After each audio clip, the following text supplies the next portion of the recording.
मोदी जी से अच्छा कलाकार और झूठ बोलने वाला व्यक्ति इस देश में पैदा नहीं हुआ। अब नीतीश जी जहाँ भी रहेंगे, माफ़ कीजिएगा, वो हिल बी एन एक्स्ट्रा बैगेज। अगर इच्छा है चिराग पासवान जी या किसी की, तो खुल के बोले ना कि भाई हम मुख्यमंत्री बनना चाहते हैं। ड्रामा करने की क्या ज़रूरत है कि अब बिहार हमको बुला रहा है? तो भगा दिया था क्या इतना साल से बिहार? महागठबंधन के लिए मुख्यमंत्री का चेहरा कौन है? आप हैं? देखिए ये आपने बहुत टाइम ले लिया। अगर आप कह रहे हैं कि मोदी जी झूठे हैं, तो फिर 3 बारी क्यों वो इलेक्शन जीते हैं?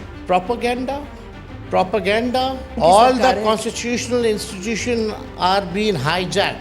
Media is being hijacked. उनका कहना है कि नीतीश कुमार टोटली फिट हैं। रेप पीड़िता के घर क्यों नहीं जाते मुख्यमंत्री? कहीं घटना होती है वहां क्यों नहीं जाते हैं मुख्यमंत्री? प्रेस कॉन्फ्रेंस क्यों नहीं करते हैं मुख्यमंत्री? He is tired. फिर सरकार कौन चला रहा है? Retired corrupt officers. उत्तराधिकारी कौन होगा फिर जेडीयू में? पहले पार्टी रहेगी तब तो। प्राइवेट सेक्टर में आरक्षण होना चाहिए जाति के आधार पर? एकदम होना चाहिए। आपने जो अपने बच्चों का नाम रखा, क्या मैसेज क्या देना चाह रहे हैं? इराज क्यों नाम रख रहे हो? इजाज खान नाम रख लेते हैं। उन भक्तों को ये नहीं पता है कि इराज जो है संस्कृत शब्द है। उन लोगों को कोई ज्ञान नहीं है सनातन का। आपके भाई को लेकर बहुत कुछ सोशल मीडिया में आया है। इसका राजनीतिक खामियाजा आपकी पार्टी को भुगतना पड़ेगा? नहीं, देखिए, एक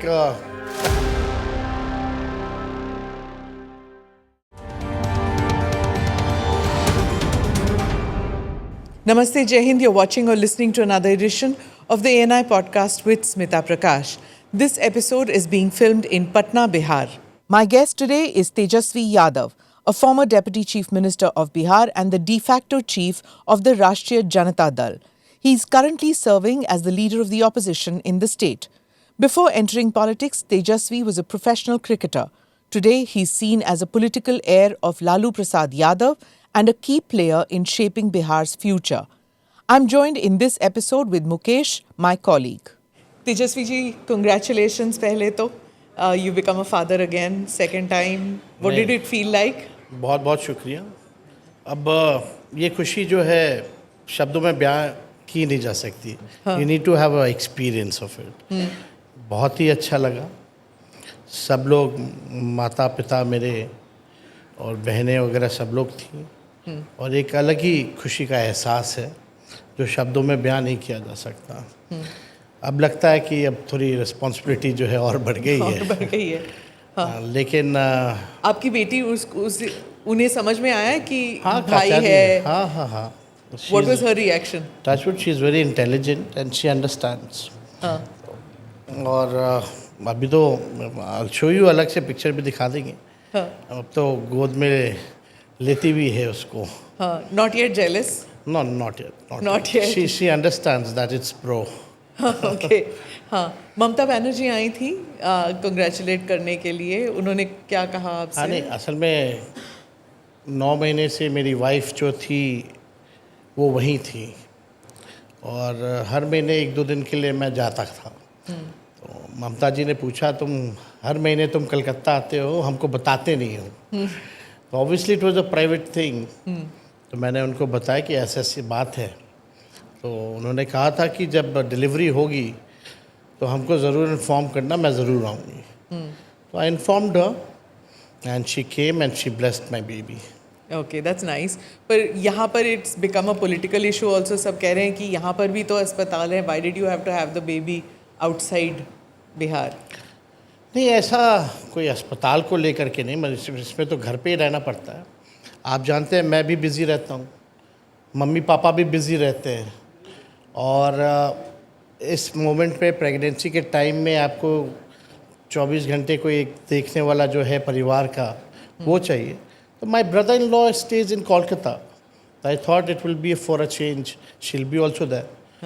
और यहाँ ज़्यादा, क्योंकि सब लोग जानते हैं उनको, बाहर निकलना, टहलना, घूमना, क्योंकि वो हो नहीं पाता है। तो वहाँ कम से कम freely, calmly she can stay with family.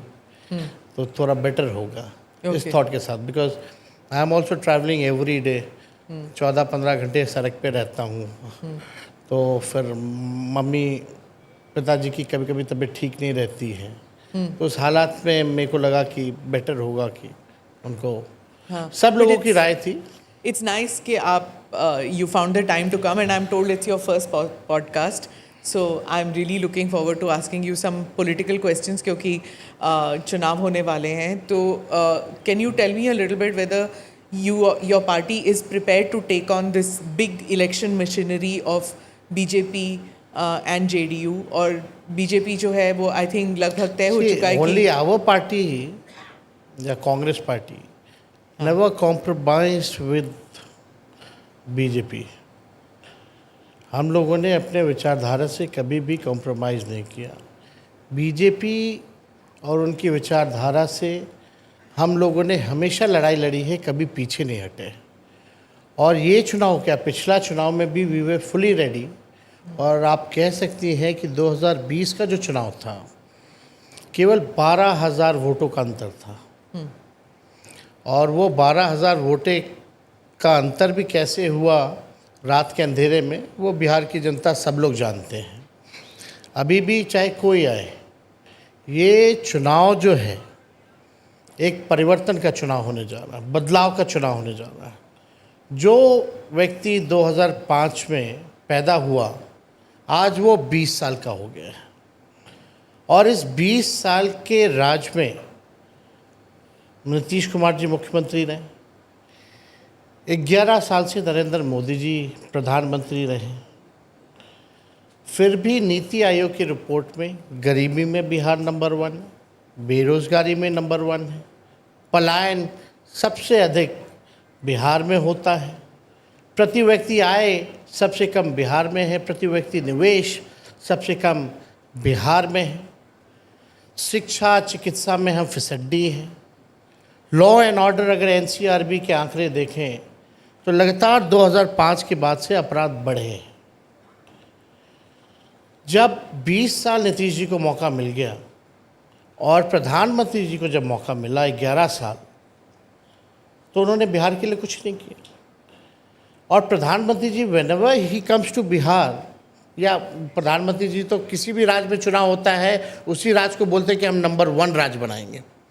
अब पता नहीं दूसरा नंबर पे कौन रहेगा, तीसरे नंबर पे कौन रहेगा। प्रधानमंत्री जी आते हैं, कहते हैं हम चीनी मिल को शुरू करके इसी चीनी मिल का हम चाय पियेंगे। 11 साल हो गए, वी हैव बीन वेटिंग कि वो चीनी मिल कब चालू होगी और उस चीनी का चाय प्रधानमंत्री जी कब पियेंगे। प्रधानमंत्री जी कहते थे स्पेशल पैकेज देंगे, स्पेशल स्टेटस देंगे, कहाँ है?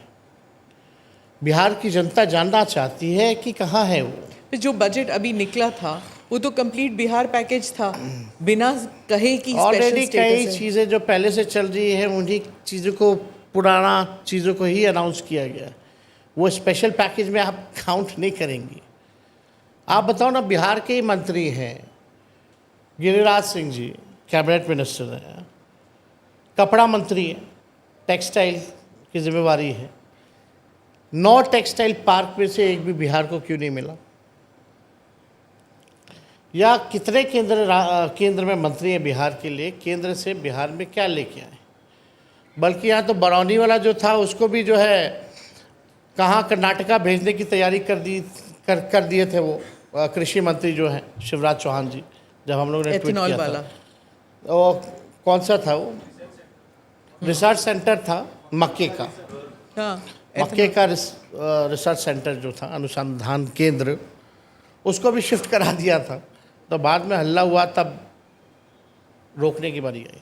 लेकिन सवाल ये है कि 20 साल में बिहार में क्या बदलाव आया? अभी भी भूखमरी है, गरीबी है, लाचारी है, बेबसी है। आखिर बिहार में हम तो ये सरकार से पूछते हैं, आप 20 साल राज में रहे, केंद्र में 11 साल, एक काम बता दीजिए जिसमें देश में बिहार नंबर 1 है। उनकी तो पूरी फेहरिस्त है। वो कहते हैं कि मतलब बेस्ड ऑन व्हाट? लिस्ट तो कुछ कखा लिख देंगे वो लोग, उससे क्या होता है? ज़मीन पे क्या है? वो कह रहे हैं कि जैसे जितनी पलायन पहले होती थी उतनी नहीं है, जितने स्कूल पहले थे उससे ज़्यादा हैं, जितने जो टीचर्स थे जो पहले थे वो पेपर लीक इतना नहीं होता जितना पहले होता है, जो क्राइम पहले होता बेस्ड ऑन था, व्हाट? जो जंगल आप राज बिहार होता के था। लोग हैं यहाँ, किसी से भी पूछ लीजिए 2005 से पहले या 2005 के बाद पेपर लीक सबसे ज़्यादा कब होता है? पहले कहाँ इतना खबर आता था पेपर लीक का? किस बेस पे बोल रहे हैं? There has to be some data ना, और एविडेंस। बिहार में कोई भी परीक्षा ऐसी हो जिसमें पेपर लीक ना हुआ हो, ये हमको बता दीजिए। वो केवल 17 महीने जब हमारी सरकार थी, और 5 लाख लोगों को नौकरी हम लोगों ने दिया। क्या कह रहे हैं वो कि स्कूलें बना दी, बिल्डिंग बने होंगे, लेकिन उसमें टीचर कहाँ है? टीचर तो हम आए हैं 17 महीने, तो 5 लाख टीचरों को नौकरी पे हम लोगों ने देने का काम किया, तब भरने का काम किया हम लोगों ने। अभी जो बच्ची जिसके साथ रेप हुआ और निर्मम हत्या कर दी गई, पीएमसीएच में उसको जगह नहीं मिली, 4 घंटे बाहर रही, उसकी मृत्यु हो गई, बल्कि कंडीशन ठीक थी, बच सकती थी। हम उसके परिवार के यहाँ गए, प्रधानमंत्री जी कहते हैं, मुख्यमंत्री कहते हैं सबको घर बना के दे दिया, पक्का मकान। उसका घर तो झोपड़ी में था। हम शहीद के यहाँ गए तो वहाँ शौचालय नहीं था, और ये बोलते कि शौचालय बना दिया। ये केवल ठगने का काम करते हैं। और मोदी जी से अच्छा कलाकार और झूठ बोलने वाला व्यक्ति इस देश में पैदा नहीं हुआ। काला धन लाएंगे, काला धन लाएंगे, 15-15 लाख रुपए खाते में देंगे, हर साल 2 करोड़ नौकरी देंगे। कहाँ है ये पर चीज़ें? अगर आप कह रहे हैं कि मोदी जी झूठे हैं, तो फिर 3 बारी क्यों वो इलेक्शन जीते हैं? प्रोपेगेंडा, 11 साल से उनकी all सरकार the है। constitutional institutions are being hijacked. Media is being hijacked. खुल के हम लोगों को कहना पड़ेगा। आप रोज तो टीवी पे होते हैं, सच तेजस्वी सच जी। की बातें आपको नहीं लगता स्मिता जी? जितना रोज तो आप टीवी पे हैं, कहाँ से हाईजैक हुआ है मीडिया? रोज आपका बाइट चलता है, रोज आपका स्पीच बाइट चलता चलता है। है, आप लोग तो खाली सवाल हमसे करती हैं ना, तब चलता है। सवाल भी नहीं करेंगे, अगर सवाल नहीं करेंगे। हम कहाँ मना कर रहे हैं, लेकिन यही सवाल, यही तो बात आप जो हमको कहने जा रही है, प्रधानमंत्री जी को जरा कहिए कि एक बात तो प्रेस कॉन्फ्रेंस कर दो यार। जब अगर हम सवाल नहीं करेंगे तो फिर बोला जाएगा कि हमारे मुंह पर ताला लगा है। जब हम सवाल करते हैं तो फिर हमारी गलती स्मिता है। जी, पहले की मीडिया सवाल सबसे ज़्यादा सत्ता पक्ष के लोगों से किया करती थी। आज क्या हो गया? सत्ता पक्ष के लोगों से सवाल नहीं, सत्ता पक्ष वालों का जो प्रोपेगेंडा होता है वो चलाया जाता है, और सबसे ज़्यादा सवाल कटघरे में ऑपोजिशन के लोगों को लाया जाता है। That's the difference before 2014 and after 2014। आपके साथ क्या इल ट्रीटमेंट किया है मीडिया ने? आप अपना बताइए, बाकियों का छोड़िए, आप अपना बताइए कि कहाँ से मीडिया, चाहे बिहार की मीडिया हो या नेशनल मीडिया, आपके साथ कहाँ अनफेयर ट्रीटमेंट किया है? हमारी जब सरकार आती है, जब भी 17 महीने 18 महीने, कॉकरोच भी मर जाता है तो इतना बड़ा करके दिखाया जाता है। यहाँ बच्चियों के साथ गैंगरेप हो रहा है सीतामढ़ी में, हम गिना सकते हैं। बिहार में जंगल राज की बात क्यों नहीं आती? अस्पताल में इलाज नहीं हुआ, उस कारण मौत हो गई, वो तो नहीं आती। 5 लाख लोगों को सरकारी नौकरी एक साथ हम लोगों ने दिया। बताओ, देश के किसी राज्य सरकार ने दिया? उस हिसाब से देश भर में मीडिया ने दिखाया। जो हम लोगों ने काम किए, 700 ऐसे डॉक्टर थे जिनको हम लोगों ने एक साथ कैबिनेट में बर्खास्त किया, जो 10 साल से 5 साल पे ड्यूटी पे नहीं आते थे। कभी इसकी मीडिया ने सराहना की या इस बात को दिखाया? लेकिन हमारे जो चीज़ें हैं, भले ही ठीक है, उत्पादी लोग हर जगह होता है, हर जात में होता है, हर धर्म में होता है, हर पार्टी में होता है। कहीं कौन है, क्या है, जिसको हम लोग भी नहीं जानते, उसको भी आप लोग दिखाओगे कि लालू जी का करीबी, तेजस्वी यादव का करीबी। तो आपके परिवार वाले थे ना, आपके चाचा मामा सब थे ना? अरे पॉलिटिक्स में, और उन्होंने किया नहीं ना नहीं थोड़ा नहीं, बहुत। हम आप नहीं समझे माफिया बात को, आप मेरी बात को नहीं समझे। कोई भी व्यक्ति, कोई भी घटना होता है, आरजेडी या अपोजिशन से लोगों को जोड़ दिया जाता लिंक है, किया जाता है। अच्छा। लिंक कर दिया जाता है। और अपने राज को, जो हम लोगों की सरकार थी, उसको एक रूप दिया जाता है कि महाजंगल राज है। बाहर नहीं निकलते थे लोग, बाहर नहीं निकलते थे लोग, उठा के ले जाते थे। ज़रा उदाहरण दीजिए और कंपेयर कराइए। How will you compare law and order? इस गवर्नमेंट का अच्छा था या उस गवर्नमेंट का अच्छा था? Base on a data. If you go through the base जो डेटा का है, वहाँ तो ये साफ दिख रहा है कि नीतीश कुमार जी के राज में अपराध की सबसे ज़्यादा बेलगाम है। यहाँ तो पुलिस का एनकाउंटर होने लग गया है। कोई सवाल पूछा? अब हम आपको बताते हैं, और 2-4 और उदाहरण दें। अभी कुछ दिन पहले आप डिप्टी सीएम आए होंगे, उन्होंने बोला तेजस्वी जी ने हमको नहीं बताया, नहीं तो हम शहीद क्या चले गए होते। अगर ये तेजस्वी कह देता तो आज नेशनल मीडिया क्या करती, मेरा खाल नोच लेती। उनसे सवाल तक नहीं किया जा रहा। अब डिप्टी सीएम को नहीं पता कि एयरपोर्ट पे पार्थिव शरीर आ रहा है, जाके सम्मान देना है।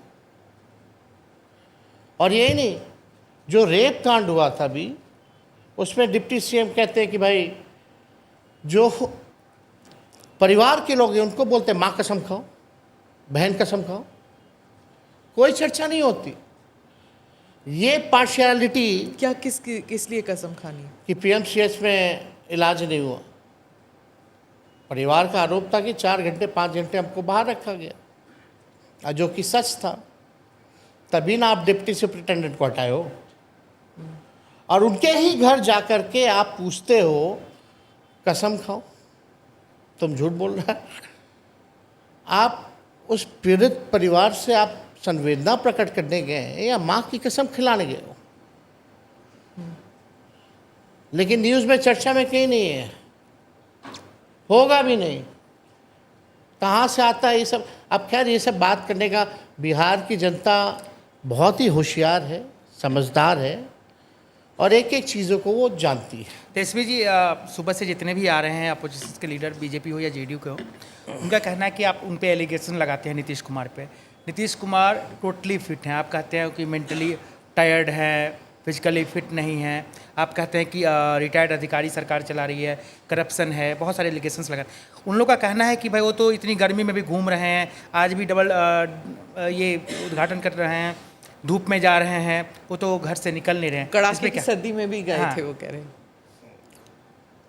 बहुत अच्छी बात है। मिस इन्फॉर्मेशन है आपका? पार्थिव शरीर पे सम्मान देने क्यों नहीं है? जाना चाहिए।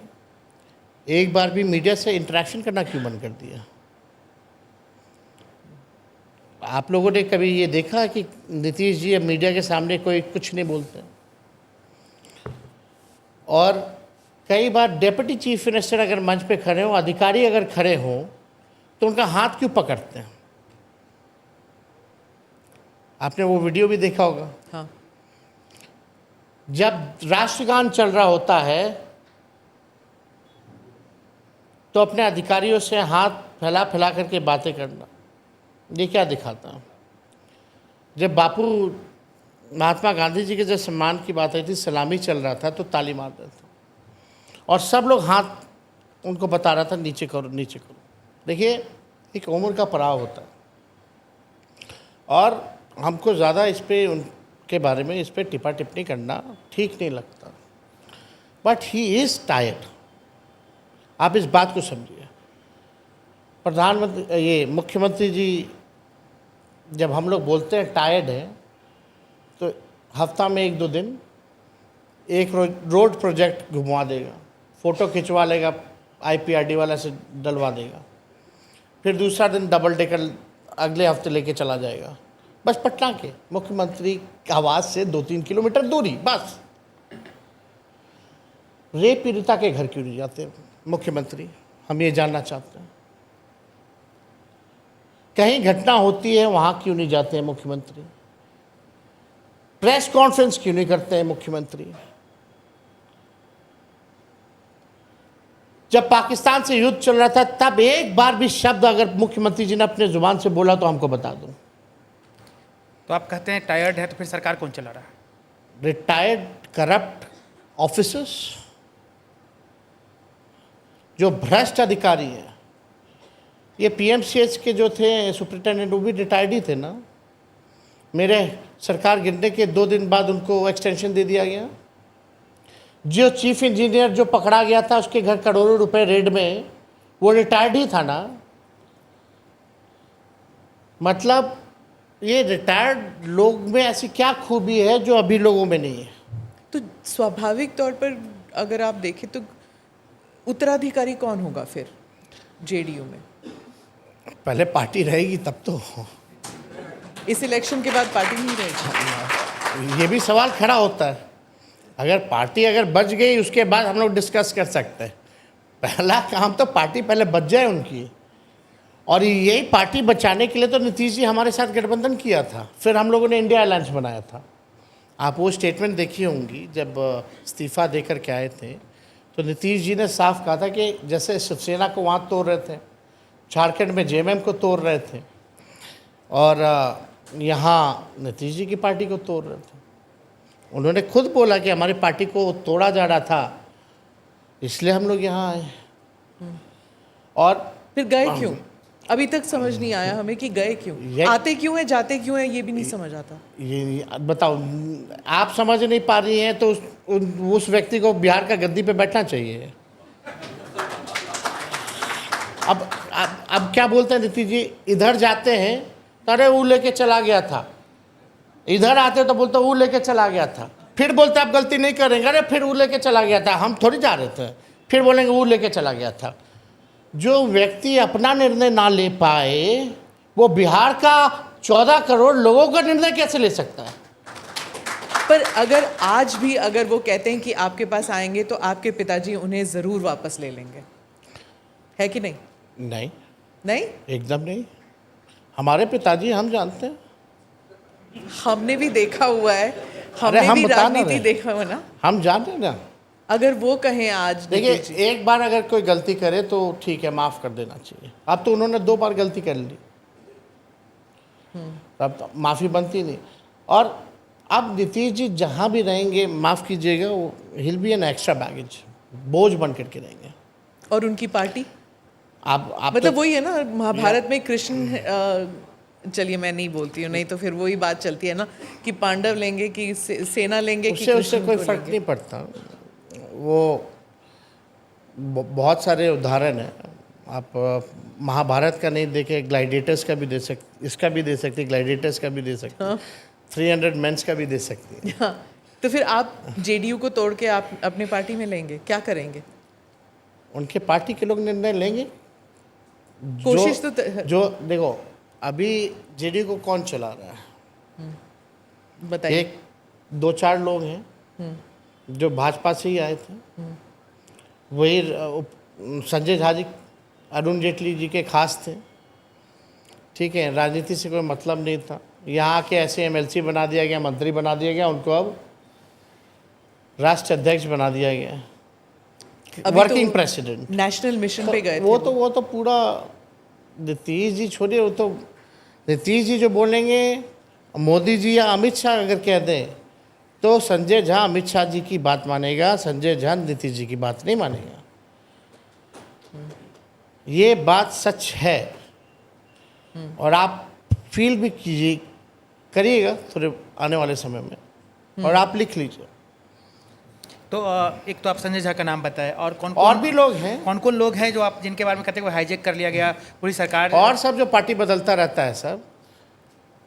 बिहार में तो सब बदलते हैं पार्टी। नहीं, वो हर जगह बदलते हैं। आप तो हाँ, बीजेपी जब से आई तब से वॉशिंग मशीन हो गई, बदलवाती रहती है। तो कभी तेजस्वी ईडी जी, लगा के, कभी सीबीआई लगा के, कभी डरा के, कभी धमका के। तो अभी जो चुनाव होने वाले हैं, तो क्या आपको लग रहा है अगर एनडीए सत्ता में आती है या बहुमत हासिल करती है तो नीतीश कुमार जी मुख्यमंत्री बन पाएंगे?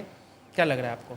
हमको लगता है कि बीजेपी वाले या कोई भी अभी हो सकता है, और आप सरकार में बैठे हुए लोग आएंगे, भाजपा के, बोलेंगे कि नीतीश जी ही मुख्यमंत्री होंगे, उनके ही नेतृत्व में चुनाव लड़ेंगे, तो उनको बोले ज़रा अमित शाह जी से एफिडेविट पे लिखवा लें कि चुनाव के बाद वही 5 साल के लिए मुख्यमंत्री होंगे। भाजपा जिसके साथ रही है उसको ख़त्म करने में लगी है। आप जितनी भी रीजनल्स पार्टी देख लें, नॉर्थ से साउथ, ईस्ट टू वेस्ट, जो भी भाजपा के साथ रहा है सबको तोड़ा। बिहार में देख लीजिए ना, चिराग पासवान जी की पार्टी का क्या किया भाजपा ने, उदाहरण है बिहार में। वही काम जेडीयू के साथ हो रहा था, और अभी लॉन्ग टर्म प्लान पे वो चला गया प्लान। पहले शॉर्ट टर्म पे था, अब लॉन्ग टर्म पे। तेजस्वी जी, इंडिया अलायंस का क्या फ्यूचर है? इंडिया अलायंस का ही केवल फ्यूचर है, और किसी का नहीं है। ना कोई मीटिंग हो रही है, ना कोऑर्डिनेशन कुछ हो रहा है, कोई इलेक्शन स्ट्रेटजी नहीं है। जब भी होता है, कौन बोला? नहीं हुआ ना, कब हुआ है? हमारी बिहार की बात कर रही है, नहीं, country wide India alliance, national wide. गठबंधन की नहीं बात कर रही, बिहार गठबंधन नहीं, नेशनली इंडिया अलायंस। 2014 से 2025 एनडीए की कितनी बैठक हुई पूरे देश भर में? पर वो इलेक्शन जीते नहीं, रहते हैं। नहीं, वो जीतने की बात नहीं कर रहे। आप कह रहे कोई मीटिंग नहीं हो रही, कोई स्ट्रैटेजी नहीं बन रहा। आप हमको संख्या बताइए तो आप कितनी बार? स्ट्रैटेजी, उनकी स्ट्रैटेजी होगी, वो इसीलिए तो तभी जीत रहे हैं। बैठक हुई जब इंडिया अलायंस हम लोगों ने बनाया था। उसके बाद मोदी जी ने फिर से पहली बैठक जो है हमारे गठबंधन के बाद बना था। तो इतने साल से क्यों नहीं बैठक कर रहे थे? इतने नंबर है, उनको जरूरत ही नहीं है। ठीक है ना, चुनाव है, जनता मालिक है, चुनना जीतना वो तो जनता पे छोड़िए ना। हार जीत चलता रहता है, उससे क्या है? हम अपने मुद्दे को लेके, अपने विचारधारा को लेकर के लड़ाई लड़ रहे हैं। जनता मालिक है, जिसको चुने जनता जो है वो मालिक है। लेकिन लास्ट 19 के इलेक्शन में और आप देखिएगा 24 के चुनाव में अंतर तो काफ़ी पाया आप लोगों ने। बीजेपी की सीटें कम हुई। जी जी, वो तो 400 पार की बात कर रहे थे, उनकी स्ट्रैटेजी तो काम ही नहीं की। ये भी तो है। बीजेपी कहती है कि आपका जो दुष्प्रचार था इंडिया अलायंस का कि संविधान बदल देंगे, उसकी वजह से हुआ था। खैर, वो तो 2024 का इलेक्शन है। अब का जो बिहार इलेक्शन है, जो गठबंधन आपका बनने वाला है, क्या सीट शेयरिंग पर कोई विवाद है या इट हैज़ बीन डिसाइडेड? देखिए, ये गठबंधन की अंदर की बात है, और ये हम लोगों को तय करना है। और एक बार चीज़ें तय हो जाती हैं तभी हम लोग मीडिया को बुला के पब्लिक प्लेटफॉर्म में जी, पर हम लोग पहली रखते बार हैं। राहुल गांधी थोड़े सक्रिय हैं इस बार। उन्होंने यात्रा दैट इज गुड। निकाली। He is the opposition leader है ना पूरे देश के, तो जाएंगे क्यों नहीं? प्रधानमंत्री हैं तो प्रधानमंत्री भी जाते हैं। अगर राहुल गांधी जी आ रहे हैं तो अच्छी बात है, लोगों की इश्यूज उठा रहे हैं, जनता की इशू उठा रहे हैं तो अच्छी बात है। लेकिन आप देखिए ना, अभी मांझी जी चिराग पासवान के बारे में क्या कह रहे हैं, उपेंद्र कुशवाहा क्या कह रहे हैं। वो बोलते हम इतना सीट पे लड़ेंगे, वो बोलते इतना सीट पे लड़ेंगे। लेकिन आप लोगों को, आपको नहीं, मीडिया के लोगों को केवल दिखाई देता कि इंडिया में ही तनाव चल रहा है, एनडीए में तनाव नहीं चल रहा। मुकेश जी यहाँ बैठे हैं, इनसे हिस्ट्री निकलवा लीजिए कि कब मांझी जी ने कितने सीटों की डिमांड की, और मांझी जी ने चिराग के बारे में कल क्या कहा, या चिराग जी ने मांझी जी के बारे में क्या कहा, उपेंद्र कुशवाहा ने क्या कहा। इन लोगों में तो हमको नहीं लग रहा कि ऑल इज़ वेल। हमारे यहाँ तो ऐसी कोई बात नहीं है। तेजस्वी जी, कभी आप बहुत नीतीश जी के करीब हुआ करते थे। वो हमेशा बोलते थे कि अब तो यही पार्टी चलाएगा, यही भविष्य है। आजकल चिराग जी बहुत जाते हैं, हर महीने में 2-3 बार वो जाते हैं सीएम हाउस। उनको भी वही कहा जा रहा है क्या जो आपको कहा जा रहा था कि अब यही भविष्य है? देखिए, ये जब मेरे को कहा गया और सरकार गिरी पहली बार 2017 में, तो हमने विधानसभा में कहा था कि चिराग जी आप जाइएगा, आपको भी यही कहेंगे, थोड़ा बच के रहिएगा, ये नहीं कि चढ़ जाइएगा। वो चढ़ाते अच्छे से है ना, तो हम लोग तो जानते थे। हम लोगों को तो फिर भी कोई लोभ था नहीं, 2 बार उनको मुख्यमंत्री माना, और हम लोग तो इंडिया अलायंस बनाना था तो फिर दोबारा हमने मांगा। लेकिन हम लोगों का ये, नीतीश जी से जो भी व्यक्ति मिलता है, नीतीश जी बस यही कहते हैं अब तो तुम ही लोगों को ना देखना है। तो ये इनका मतलब एक होता ना कि उनका फिक्स हो गया है कि बस जब भी भाषण देंगे तो हर जगह एक ही बात बोलेंगे, वो आपको भी पता है क्या बोलेंगे। तो आप जब पर्सनली मिलने जाइएगा तो बात वो पॉलिटिकल लोगों को यही बताएंगे। उपेंद्र कुशवाहा जी जाए, जीतन राम मांझी जी जाए, संतोष मांझी जी जाए, चिराग पासवान जी जाते होंगे मिलने, सम्राट चौधरी जी जाते होंगे, विजय सिन्हा जाते होंगे, सबको नीतीश जी यही बोलते, अब तो आप ही लोगों को देखना आगे तो तुम ही लोग ना हो। तो ये फिक्स है इसमें, मतलब ठीक है। एक जगह 2024 में हमने देखा था कि आपके इर्द गिर्द बहुत ही एक्टिविटी था, आपने बहुत सारी रैलियां की, 200 कुछ रैलियां की। इस बार क्या प्लान है आपका, रैलीज के तौर पर या सोशल मीडिया, कहाँ पर इलेक्शन जीता जाएगा? We will see according election commission कितने फेज़ में चुनाव कराती है और कितना गैप देती है चुनाव के प्रचार प्रसार का, उसके ही अनुसार जो है हम लोग अपना कार्यक्रम बनाते हैं और कैंपेनिंग की स्ट्रैटेजी बनाते हैं। लालू जी भी कैंपेनिंग करेंगे? अभी उनकी सेहत उस प्रकार नहीं है। और परिवार के और कौन हैं जो पॉलिटिक्स में उतरेंगे इस बार? अभी तो फिलहाल कोई नहीं। आपकी सिस्टर्स कोई अभी भी तो नहीं? अभी कोई नहीं। ओके। हम लोग बहुत पीछे हैं मांझी जी और चिराग पासवान जी से। संख्या में भारी हैं लेकिन फिर भी पीछे हैं इस मामले में। तेजस्वी जी, आजकल देखा जाता है कि कभी आप रहते थे साथ में नीतीश जी की, जब भी वो कहीं जाते थे नीतीश जी, सम्राट जी आजकल बिल्कुल पार्टी के लोग और आप लोग भी कहते हैं दत्तक पुत्र की तरह नीतीश जी के आगे पीछे रहते हैं, एक मिनट भी नहीं छोड़ते हैं, क्या रीज़न है? अब आएंगे तो उनसे पूछिएगा ना भाई, और जब बोलेंगे तो हमको बैठा दीजिएगा, हम उनको सलाह दे देंगे। अच्छा, एक चीज़ और पूछना है तेजस्वी जी, आप लोग पे हमेशा आरोप लगता है कि भाई आप लोग मुसलमानों के हितैषी हैं, ऐसा अपोजिशन बीजेपी वाले हमेशा कहते रहते हैं, कोई नई बात है नहीं। लेकिन आपने जो अपने बच्चों का नाम रखा, वो बेटी का नाम कात्यानी माता दुर्गा के नाम पे, बेटा का नाम इराज वो हनुमान जी के नाम पे, तो क्या उस पे मैसेज भी, क्या देना चाह रहे हैं? जब इराज हमने नाम रखा, जब लालू जी ने घोषणा की सोशल मीडिया पे, तो कई ऐसे भक्त लोग थे कमेंट करने लगे कि इराज क्यों नाम रख रहे हो, इजाज खान नाम रख लेते, ईरान और इराक रख लेते। उन भक्तों को ये नहीं पता है कि इराज जो है संस्कृत शब्द है और इसका मायने है पवन पुत्र, जो कि हनुमान जी का नाम है। तो उन लोगों को कोई ज्ञान नहीं है सनातन का। जो भाजपा वाले लोग हैं उन लोगों को कोई लेना देना नहीं है, कोई ज्ञान नहीं है, ना कॉन्स्टिट्यूशन का ना ही धर्म का। वो अपना उनका अलग फैशन है। तो सवाल तो यही उठता है ना कि वो MY वाला जो ग्रुपिंग है, इसी की वजह से आप नहीं, क्या कैसी बात कर रही है? MY कहाँ ग्रुपिंग है? MY मतलब हमको अगर लोग वोट देते हैं तो हम उसको टैग लगा देंगे क्या? नहीं, अखिलेश पे भी यही कहा जाता है ना। क्यों कहा जा रहा है? ये तो गलत बात है ना। अगर पर ये कर्नाटका में भी होता है, ये वोकली का वोट है, ये वोट है। अगर हरियाणा में अगर हरियाणा में साउथ हरियाणा में जो अहिरवाल क्षेत्र है, अगर बीजेपी सबसे ज़्यादा सीटें वहाँ जीती तो आप MY का नहीं, वहाँ पे भी बोलते हैं जाट वोट है, मुस्लिम वोट है, नहीं, ये सब वहाँ बोलते भी हैं। तो यादव देख नहीं, पर ये I am not saying it negatively, आपका स्ट्रांग पॉइंट है तो MY वोट है स्ट्रांग पॉइंट। भाई, अगर कोई, वही तो हम बोले, अगर कोई वोट देता है तो हम तो उसकी इज्जत करेंगे, सम्मान करेंगे, उसकी बात को उठाएंगे। लेकिन जब 12,000 का ही केवल पिछले बार डिफरेंस था तो हमको तो वोट हर जात हर धर्म के लोगों ने दिया ना, तो हम तो सबकी बात करेंगे ना।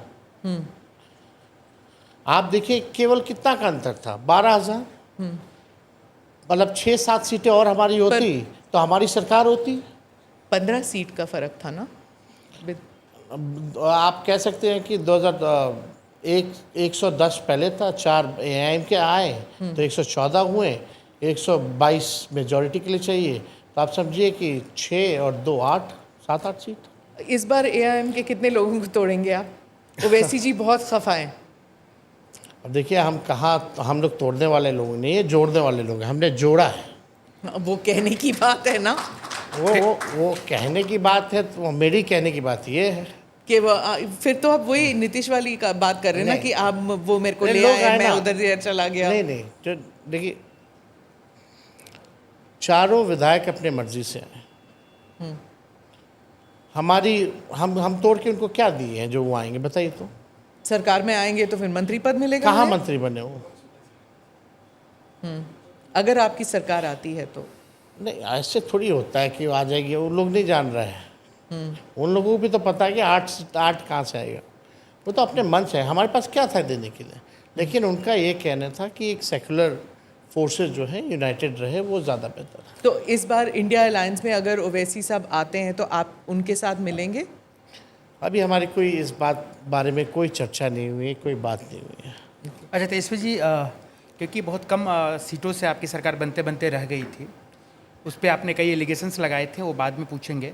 लेकिन हम जानना चाह रहे हैं कि आपको कोई मलाल है, क्योंकि आपने बड़ा अच्छा परफॉर्म किया, आरजेडी ने, लेफ्ट ने भी किया, लेकिन कांग्रेस को आपने जितनी सीटें दी उसके अकॉर्डिंग अगर देखा जाए तो आपकी लुटिया तो उसने डुबो दी।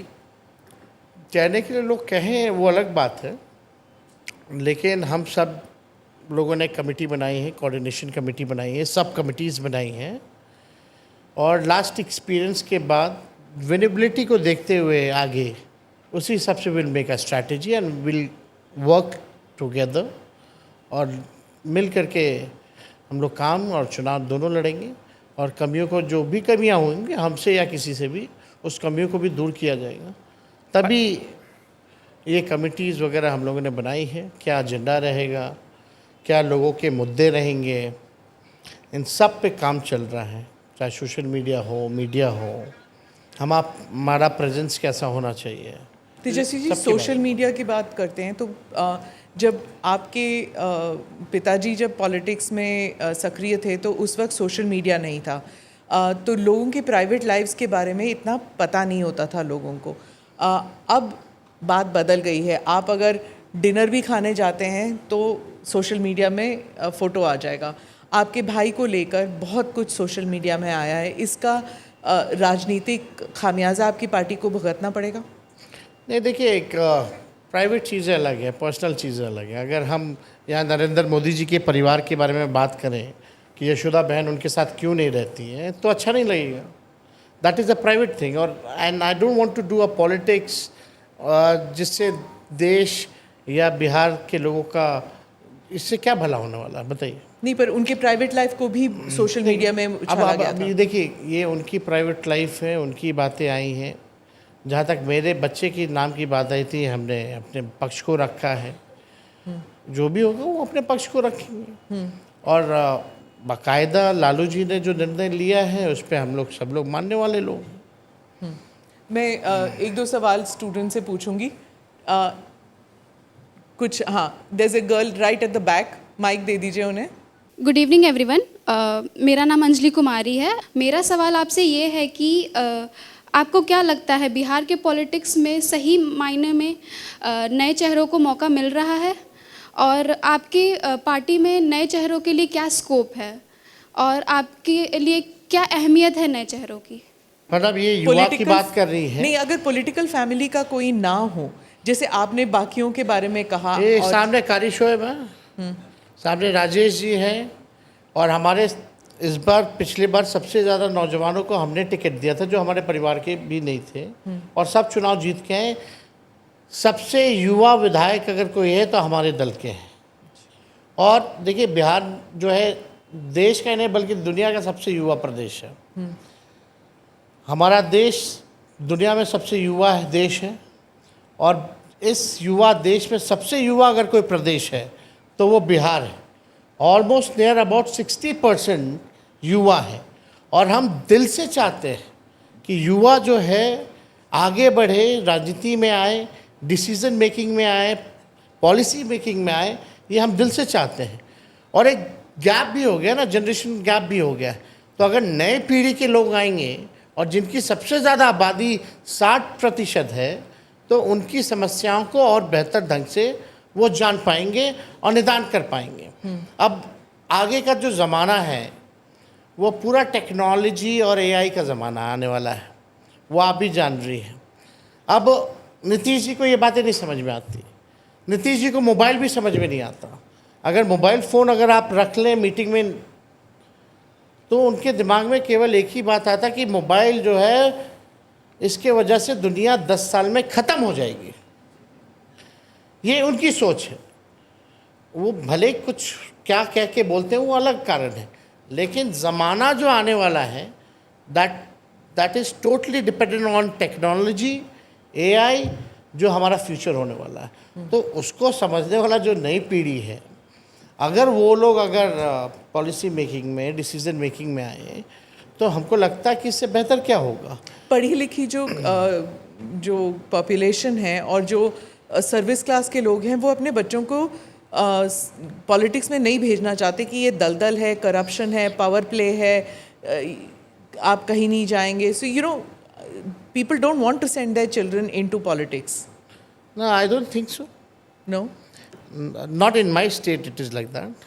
अच्छा। मेरे एक को और नहीं बात आपसे मैं पूछना चाहूँगी, प्रशांत किशोर ने कुछ पर्सनल अटैक्स आप पर किए थे कि आप you are not passed 10th standard, ऐसे करके जब वो कहते हैं तो does it hurt you? No, it doesn't hurt me. डिग्री लेकर के ही आप जो है सब क्वालिटी आ जाए, ऐसा नहीं है। प्रैक्टिकल लाइफ में भी आपने बहुत चीज़ें देखी हैं, उसका भी एक्सपीरियंस, तजुर्बा जो है वो काम आता है। And I was a sports person. हम तो क्रिकेटर थे, तो इसकी बात वो नहीं करेंगे। लेकिन डिग्री की अगर बात आती, तो प्रधानमंत्री 11 साल से प्रधानमंत्री हैं, उनका क्या डिग्री है आज तक देश के लोगों को मालूम ही नहीं है। पर उन्होंने कभी आपके बारे में ऐसे नहीं कहा। लेकिन हमारे ऊपर आ रहा है तो हम तो उदाहरण देंगे ना, जो सर्वोच्च पद पे बैठा हो। ठीक है। आप मानते हैं तेजस्वी जी कि जाति जो है बिहार में एक बड़ा फैक्टर है? अगर एक सवाल तो ये है, दूसरा कि आप जिस जाति ये से जाति तो सच्चाई है ही ना, तो फैक्टर तो हो गई।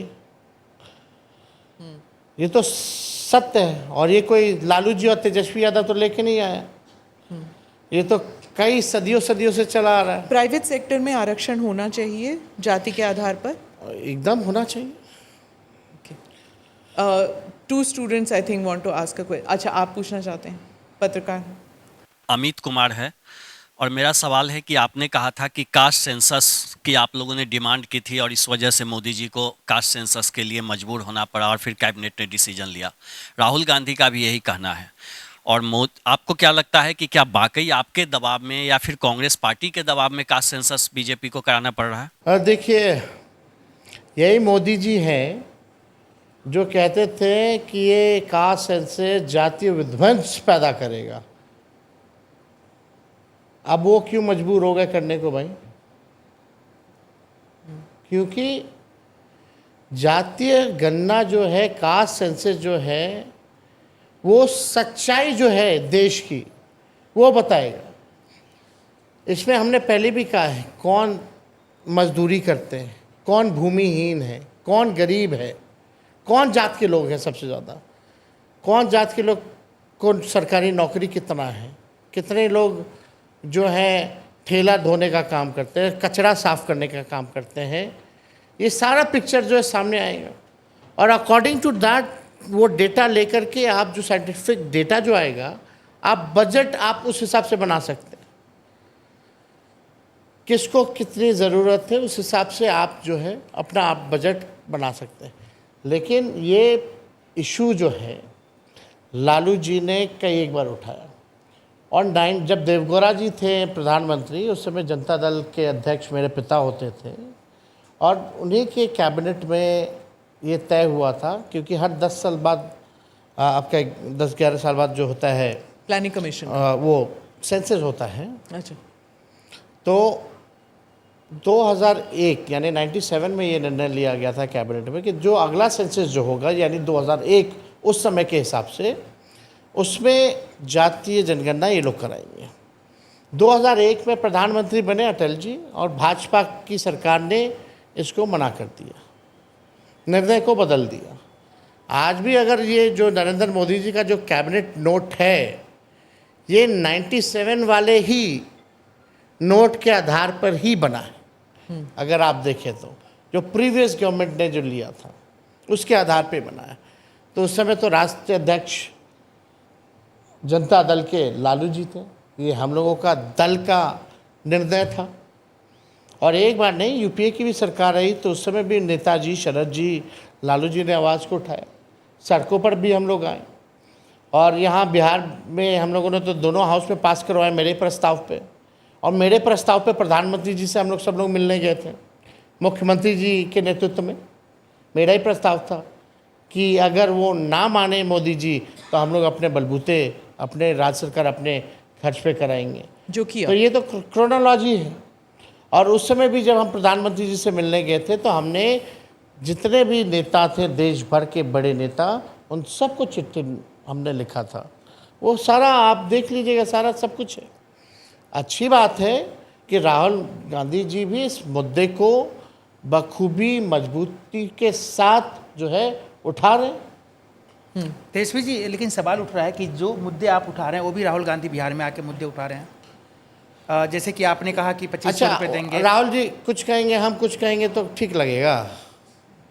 उन्होंने अलग से अरे एक ही अलायंस में ना है, उन्होंने तो तो अलग हमारा मुद्दा तो हम लोग तय कर लेते हैं ना, थोड़ी हर चीज़ सड़क पे जाके तय करना। अच्छा, एक ऑडियंस से एक सवाल ले लेते हैं, एक दो सवाल, फिर आपको तो मौका मिलता ही है सवाल पूछने का। Good evening everyone. मेरा आपसे ये सवाल है कि एज अ मीडिया स्टूडेंट हमारा जो सेक्टर है मास मीडिया एंड कम्युनिकेशन, इसके लिए एक तो कॉलेजेस बहुत कम हैं और प्राइवेट यूनिवर्सिटी है लेकिन गवर्नमेंट यूनिवर्सिटीज़ है पर वहाँ पे इतनी सुविधाएं नहीं है। जैसे कि दिल्ली में दिल्ली यूनिवर्सिटी, लखनऊ में लखनऊ यूनिवर्सिटी है, बट पटना में एक भी सेंट्रल यूनिवर्सिटी नहीं है। तो इसके लिए आपका क्या रोड मैप होगा? देखिए पहली बात तो मीडिया में नौकरियां नहीं है, तो इतने कोर्सेज करो ही मत आप। लेकिन इनको करना है आजकल, तो बस चैनल खोल लो बस यूट्यूब पे। लेकिन उसके लिए कोर्स भी नहीं करते। लेकिन जायज़ बात है, व्हाट प्रोफेशन जिनको इसमें आना है, अगर वैसी सुविधाएं अगर हमारे राज्य में नहीं है तो क्या होना चाहिए। आप जानते हैं कोटा है, पढ़ने वाला भी बिहारी, पढ़ाने वाला भी बिहारी, खाना बनाने वाला भी बिहारी और गार्ड भी बिहारी, इंफ्रास्ट्रक्चर बस है वहाँ। यहाँ उस हिसाब का एजुकेशनल हब जो है बनाया जा सकता, लेकिन है नहीं। हमने पूछा भी, यही सवाल पूछा, उन्होंने कहा कि अब कोटा से सब यहाँ पे आते हैं पढ़ने के लिए और पढ़ाने के लिए। आप पता नहीं, अब तो कोटा जाके देख लीजिए खाली हुआ है कि नहीं। कोविड के टाइम में तो हम देख रहे थे कि भाजपा के नेता ही जा करके अपने बच्चों को ला रहे थे। झूठ बोलना इनकी कला है और उसमें माहिर है। वो कौन बोले, विजय सिन्हा? नाम नहीं लूँगी, अब जब पॉडकास्ट चलेगा अब तक देख लीजिएगा। तो सारे आके वही कह रहे थे कि वहाँ पे अब कोटा खाली हो रहा है, कोटा के सारे बच्चे यहाँ आ रहे हैं। जो बच्ची सवाल पूछी है उसी से जवाब ले लीजिए। देखिए पीड़ा होती है। बिहार से लोग पलायन किन कारणों से करते हैं? पढ़ाई के लिए करते हैं, हेल्थ के लिए करते हैं, चिकित्सा के लिए करते हैं और रोज़गार नौकरी के लिए करते हैं। अगर हम एजुकेशनली अगर अपने बिहार को इस हिसाब का बना लें, हेल्थ वाइज ऐसी फैसिलिटीज़, सुपर स्पेशलिटीज़ हॉस्पिटल अगर हम लोग दे दें तो ये पलायन जो है वो रुक जाएगा और रोज़गार नौकरी की भी व्यवस्था होगी और बिहार का जो रेवेन्यू है बिहार में ही खर्च होगा, तो बिहार में घूमता रहेगा पैसा भी, उससे भी फ़ायदा है। तो हमको लगता है कि जैसे आगे हम लोग इस पे चर्चा कर रहे हैं अभी, क्योंकि अभी कमेटी बनी है पॉलिसी में, कि अगर हम कोचिंग इंस्टीट्यूशंस को अगर हम लोग इंडस्ट्री का अगर दर्जा देते हैं तो कितना सक्सेसफुल रहेगा। तो इस पर वी आर डिस्कसिंग, और जो भी होगा आगे एजेंडा हम लोगों का मैनिफेस्टो, उसमें वी विल इंक्लूड इट। आप इंट्रोड्यूस कीजिए अपने आप को और सवाल पूछिए जल्दी से। गुड इवनिंग एवरीवन, मेरा नाम अनमोल गुप्ता है।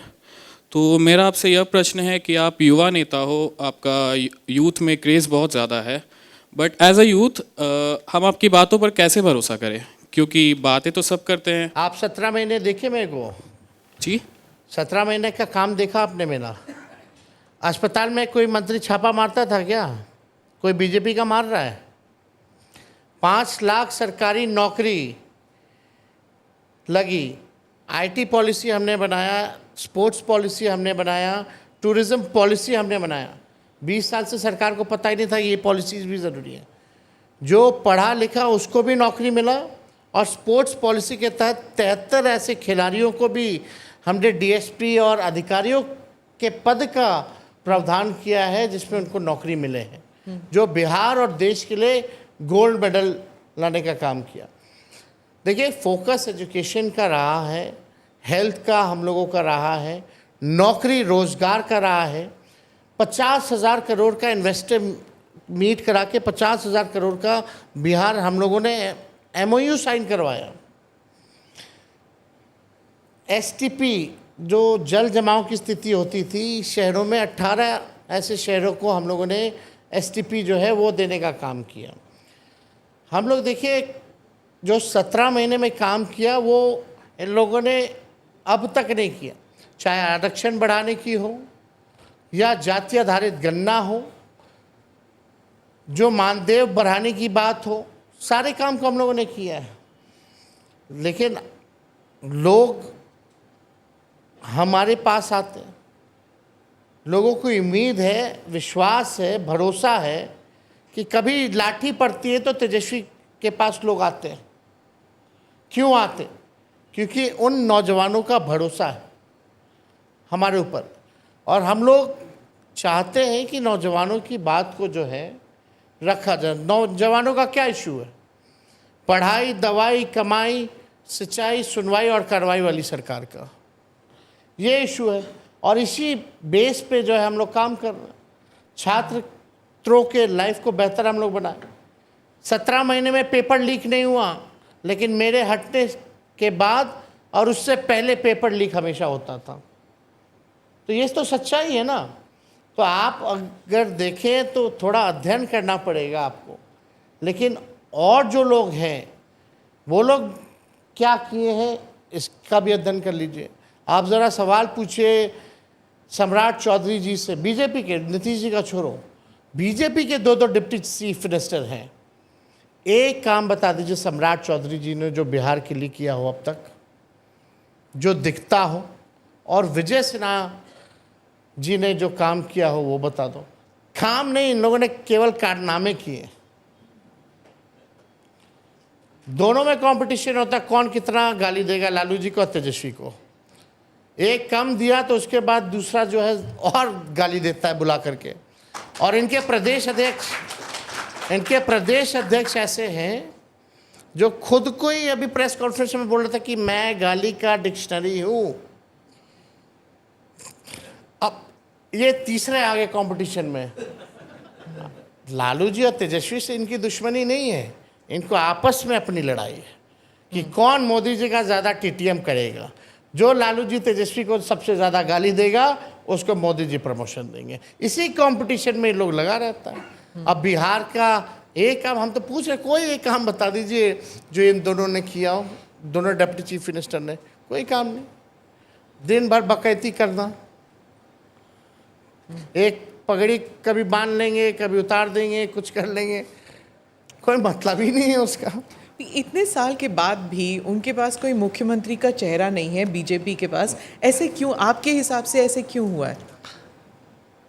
कोई लायक ही नहीं ना। लायक होता तो आता ना। देखिए, नहीं देखिए, इसमें देखिए बीजेपी को देखिए सुशील मोदी जी ने बिहार में मजबूत किया है, ये हम मानते हैं। सुशील मोदी एक मान सकते थे, चेहरा है जिस पे लोग जो है भरोसा कर सकते थे। ईमानदारी से हम बोल रहे हैं भाई, ठीक है। लेकिन उसके बाद बता दो कौन है। लोग चेहरा नहीं जानते हैं, नाम तो दूर की बात, कोई कहाँ गांव में इन लोगों को पहचानता है। महागठबंधन के लिए मुख्यमंत्री का चेहरा कौन है? आप हैं? देखिए ये आपने बहुत टाइम ले लिया, हम क्योंकि 4 सेकंड, 5 सेकंड, 6 सेकंड, तो उसका ये मतलब हाँ। सब चीज़ तय है। समय कब आएगा ये हम लोग बताएंगे अकॉर्डिंग टू आवर स्ट्रैटेजी। वो कहते हैं कि एक मीटिंग हुई थी जहाँ खरगे जी भी थे और राहुल गांधी जी भी थे और 440 वोल्ट का शॉक लगा था तेजस्वी जी को, और परसेप्शन है हम लोगों कि को, उसके बाद आपने कभी नहीं कहा कि मैं हूँ। कभी भी ऐसी बात है ही नहीं। पता नहीं क्या बाहर लोग बात करते हो अपना। लोग बोलते हैं कि इंडिया अलायंस एक जैसा नहीं दिखता है, यहाँ तो एनडीए नहीं दिखता एक जैसा। मांझी जी कुछ बोलते हैं, चिराग कुछ बोलता है, उपेंद्र कुशवाहा जी कुछ बोलते हैं। कांग्रेस और आरजेडी तो सबसे पुराना अलायंस पार्टनर है, अब तक नहीं टूटा है। फिर भी इसको तोड़ने में लोग लगे रहते हैं। लोग बताते हैं कि सब कुछ ठीक नहीं चल रहा। आप भी जानते हैं हमारा रिश्ता और गांधी परिवार का रिश्ता कैसा है। शौक नहीं, हम लोग की अपनी स्ट्रैटेजी है और समय पे जो है सब कुछ तय है कि कौन होगा नहीं वो तय है, बस टाइम का इंतज़ार है। Last question. अचानक से देखा जा रहा है कि चिराग पासवान के पार्टी के लोग उनको अपने आप को कहते हैं कि मुख्यमंत्री उम्मीदवार हैं, इनसे अच्छा कोई नहीं हो सकता है। मतलब ये कैसे, मतलब एनडीए में तो ऑलरेडी लोकतंत्र में अगर वो अपने पार्टी के नेता को अगर देखना चाहते हैं मुख्यमंत्री रूप से तो क्या दिक्कत है? हमें तो कोई दिक्कत नहीं, लेकिन खुल के आना चाहिए। अगर इच्छा है चिराग पासवान जी या किसी की तो खुल के बोले ना कि भाई हम मुख्यमंत्री बनना चाहते हैं। ड्रामा करने की क्या ज़रूरत है कि अब बिहार हमको बुला रहा है?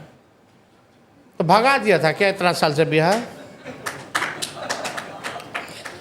नहीं, लॉजिक होना चाहिए ना। बिहार बुला रहा मतलब कि आप बिहार से जीते हो, बिहारी हो, बिहार से केंद्र मंत्री के कोटा में हो, अब बोल रहे बिहार बुला रहा।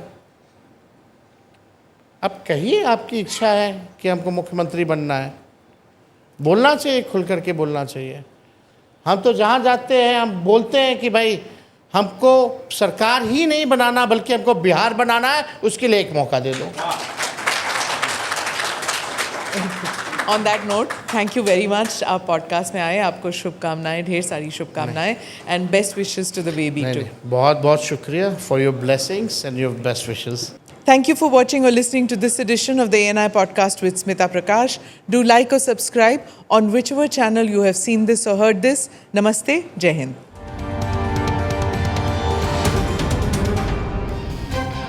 Click here to watch the previous episodes.